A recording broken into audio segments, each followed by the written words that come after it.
The FBI is responsible for more terrorism plots in the United States than any other organization. More than Al-Qaeda, more than Al-Shabaab, more than the Islamic State, more than all of them combined. This isn't likely how you think about the FBI. You probably think of FBI agents gunning down bad guys like John Dillinger or arresting corrupt politicians. After the 9/11 terrorist attacks, the FBI became less concerned with gangsters and crooked elected officials. The new target became terrorists, and the pursuit of terrorists has consumed the FBI. Every year, the Bureau spends $3.3 billion on domestic counterterrorism activities. Compare that to just $2.6 billion combined for organized crime, financial fraud, public corruption, and all other types of traditional criminal activity. I've spent years poring through the case files of terrorism prosecutions in the United States, and I've come to the conclusion that the FBI is much better at creating terrorists than it is at catching terrorists. In the 14 years since 9/11, you can count about 6 real terrorist attacks in the United States.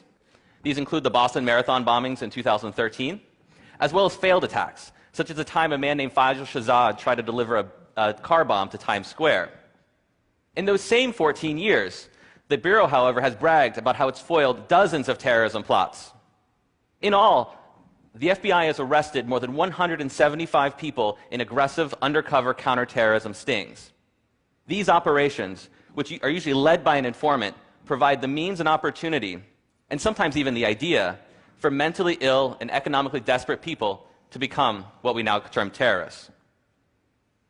After 9/11, the FBI was given an edict. Never again. Never another attack on American soil. FBI agents were told to find terrorists before they strike. To do this, agents recruited a network of more than 15,000 informants nationwide, all looking for anyone who might be dangerous.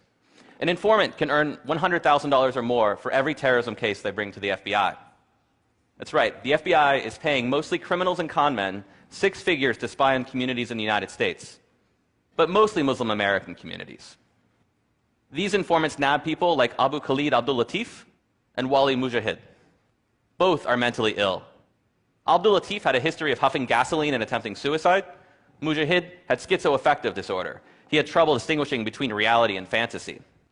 In 2012, the FBI arrested these 2 men for conspiring to attack a military recruiting station outside Seattle with weapons provided, of course, by the FBI. The FBI's informant was Robert Childs, a convicted rapist and child molester who was paid $90,000 for his work on the case. This isn't an outlier.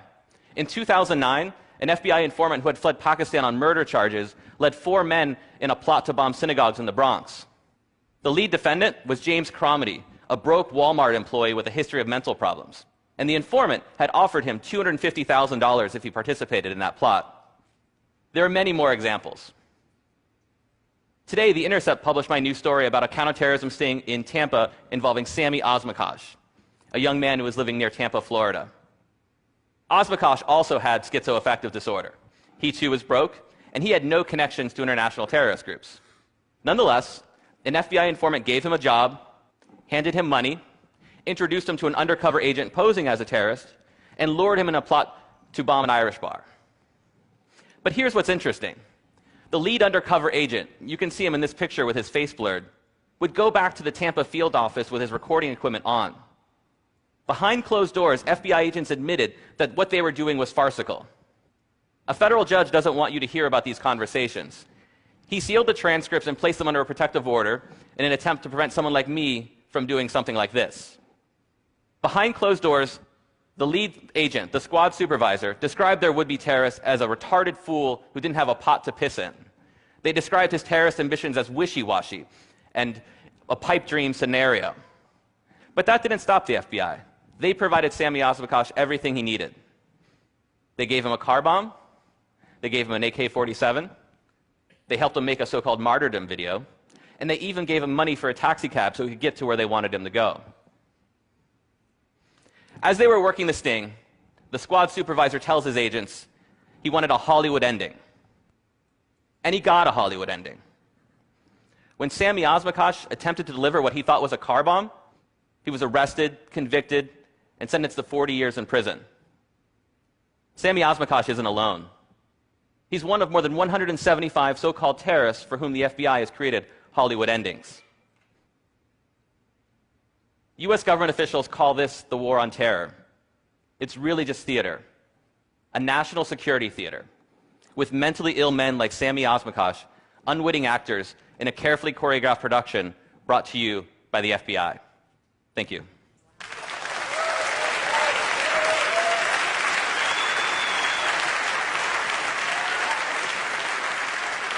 So those are some pretty strong accusations, pretty strong charges. How can you back this up? So my research began in 2010 when I received a grant from the investigative reporting program at UC Berkeley. And a research assistant and I put together a database of all terrorism prosecutions at the time during the first decade after 9/11. And we used the court file to find out whether the defendants had any connections to international terrorist groups, whether an informant was used, and whether the informant played the role of an agent provocateur by providing the means and opportunity. And we submitted that to the FBI, and we asked them to respond to our database. If they had errors, if they believed there were any errors, we asked them to tell us what they were, and we go back and check, and they never challenged any of our findings. Later, I used that data in a magazine article and later my book, and on appearances with places like CBS and NPR, they were offered that opportunity again to say, Trevor Aronson's findings are wrong, and they've never come forward and said these are the problems with those findings. So the data, is since been used by groups like Human Rights Watch on its recent report on these types of sting operations, and so far the FBI has never really responded that, to the charges that it's really not catching terrorists so much as it's catching mentally ill people that it can dress up as terrorists in these types of sting operations.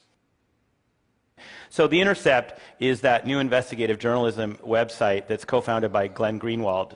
Tell us about your article and why there.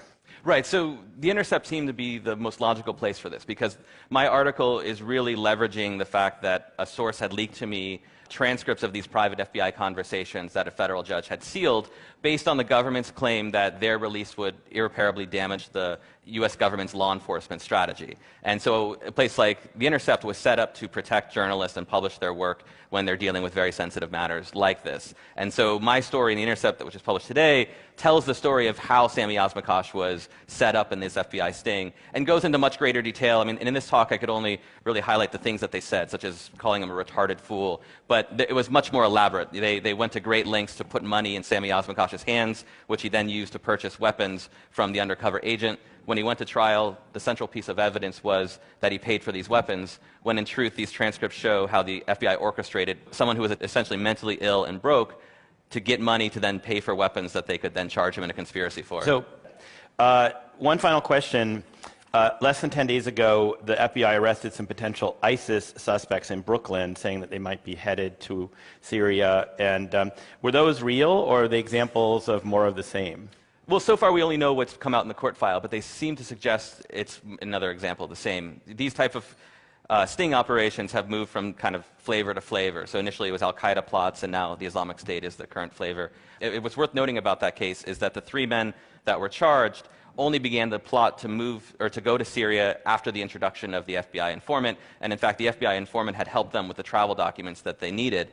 In kind of a comical turn in that particular case, one of the defendant's mother had found out that he was interested in going to Syria and had hid his passport. So it's unclear that even if he showed up at the airport that he ever could have gone anywhere. And, so yes, there are people who might be interested in joining the Islamic State in the United States, and those are people that the United States government should be looking at to see if they're interested in violence here. In this particular case, given the evidence that's so far come out, it does suggest that the FBI made it possible for these guys to move along in a plan to go to Syria when they were never close to that in the first place. Thanks a lot. That's Great, amazing. Thank you so much. Thank you.